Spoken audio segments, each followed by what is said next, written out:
So, nice to sit down with a couple of pints of beer you can actually see through. Yeah, look at that. When all these people, these craft brewers, so-called craft brewers, are chucking out all this cloudy muck. If I can call it cloudy muck, some of it's probably tasting nice. But I was brought up in the time where if you couldn't see through a beer, you know you were going to have trouble in the morning. Yeah. And you, John, you've always said to me, never drink something you can't see through.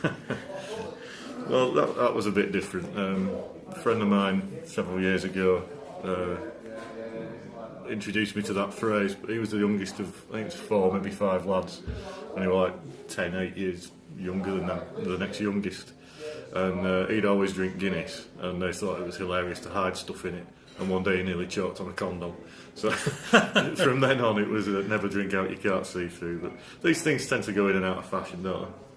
And it is just a fashion, I think, isn't it? Really? Yes and no. I mean, vegan-friendly beers without the icing glass in there. If you can produce a vegan-friendly beer, you're opening your market up to people who might not otherwise buy your product. So I can see it from that point of view. But a lot of it is fashion. We saw it a few years ago with everything being triple, quadruple, massively hopped, and that seems to have died off a little bit. For years, everything was hophead or hoppier, wasn't it? That's true. That is true. So these things go in and out of fashion. But there's room for everything, and things appeal to different people, don't they? But you expect a little bit of a haze, maybe, if something isn't fined. Of course. But some of the things are coming out like pea soup at the moment, and people are diving into these things. But you can't drink a pint of it. You can only drink a third or a half. And then you get a headache by the time you're down the bottom of that. Exactly, and then you're moving on to something else. So there's no mass market for these things, I wouldn't have thought. No, it's pretty niche, and there will always be niche products in a brewer's repertoire.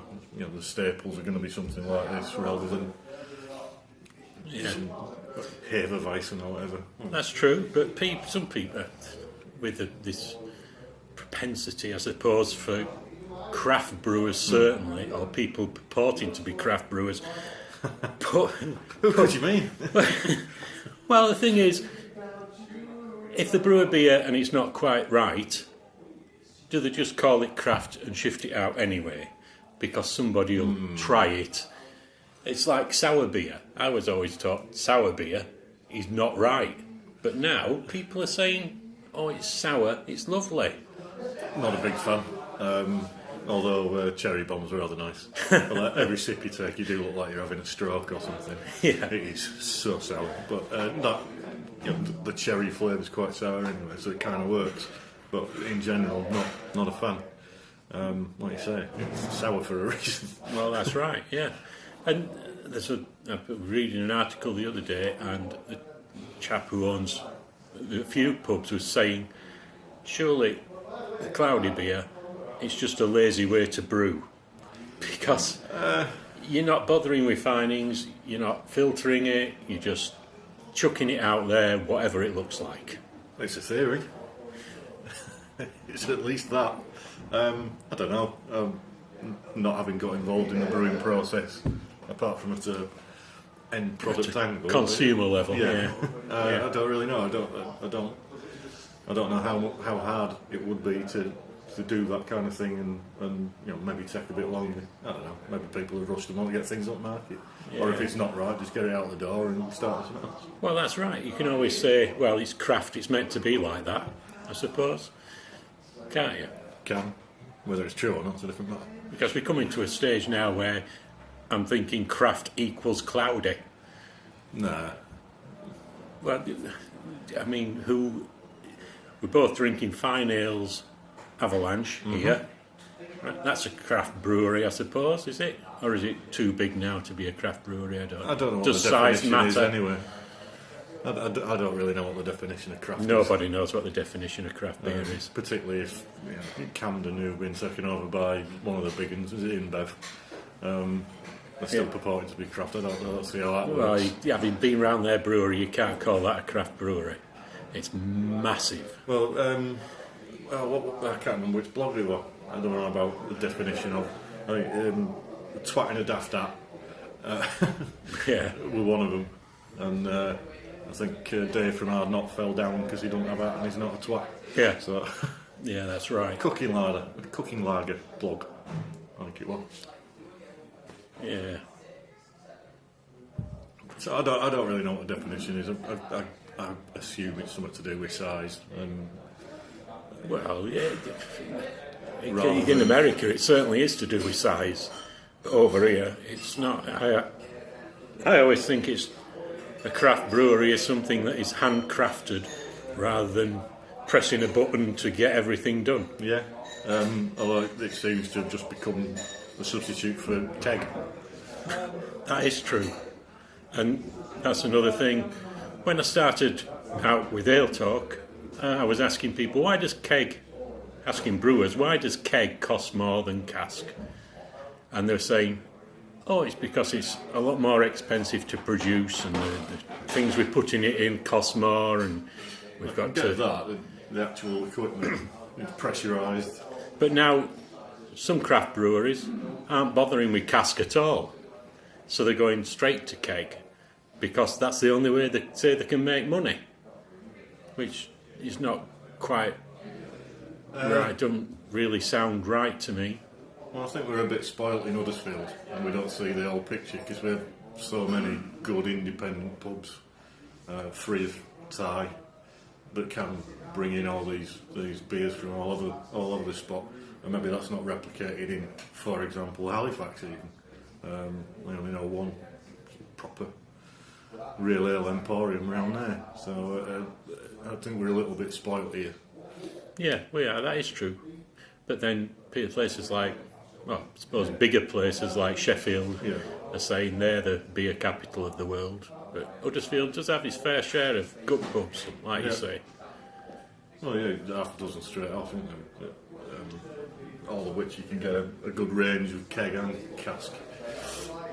So maybe we just don't see, we don't have the same experiences as people from further afield, and more limited choices. And maybe that is somewhere that in tied pubs and that you've got fewer options to get your beer in, and maybe a keg route is easier in that regard. I suppose it's easier to it doesn't need as much care in keeping in the cellar as cask, which makes it easier for the landlord to serve, I suppose. Yeah. But then I still come back to this thing where it's not hazy, it's cloudy. It's how I was brought up, and it's some of it. I've tried some and I have drunk some, and it can be quite nice. But it's the first thing you do is you're seeing it rather than you eat with your eyes as much as you do with the taste buds on your tongue or something like that, and instantly we're of an age that a cloudy beer don't look right. And that's a big hurdle to get over. It is. I suppose it's millennials now, isn't it? And they've not been brought up like us old blokes, and so they'll just drink anything, basically. Well, maybe if they spent less on beer, they'll be able to get on the housing market. No, that's Yeah, you might have a point, actually. No, I haven't. It's just an out-and-out lie. Yeah, and it's the cost, isn't it? The cost of beer's going up so much now, and the cost of everything's going up. Yeah, but that's, I don't know. It's still worth paying. I mean, what was it? $3.50. Which is worth paying £3.50 for that nice pint, because that is a decent pint of beer. But I've not had a bad pint of fine ales. Generally, they are one of the better breweries, even though they must have a terrible time with distribution, being stuck up there in Scotland. I know they're Scottish, but whereabouts? Lockdown again. Well, close by. That's far enough north, isn't it? Yeah, that's something else that's sort of coming a lot more. Beers travelling. A few years ago, I went up to Darlington for football, and they had all breweries from County Durham and further north, up to sort of Alnwick Way and what have you. some stuff that I'd just not seen, and then a few months later at Huddersfield Beer Festival, they're all on there. I'm thinking, well, I've had all these. What's the point of you anymore? Yeah. It is good that a lot of beers are getting around the country more, and we're getting. Well, there's a demand for it. There is a demand for it, yeah, and that pushes the cost up, I suppose, doesn't it? The transportation and the distribution costs, all that to your pint of beer. Aye. They do. But, yes, still coming back to this. Is it cheaper to produce cask beer or keg beer? Cask beer needs more work doing to it, needs more handling in the cellar, more care. It's probably a slower turnaround in the brewery as well. And keg beer has a longer shelf life as well. I always remember Sorry, go on. having a pint of a beer, a cask beer, tweeting about it, and another bar said they got the same keg beer, same beer in, but in keg. We don't want to go and try it. So I walked over to the bar, tried it in keg beer, and the cask was much better. Yeah.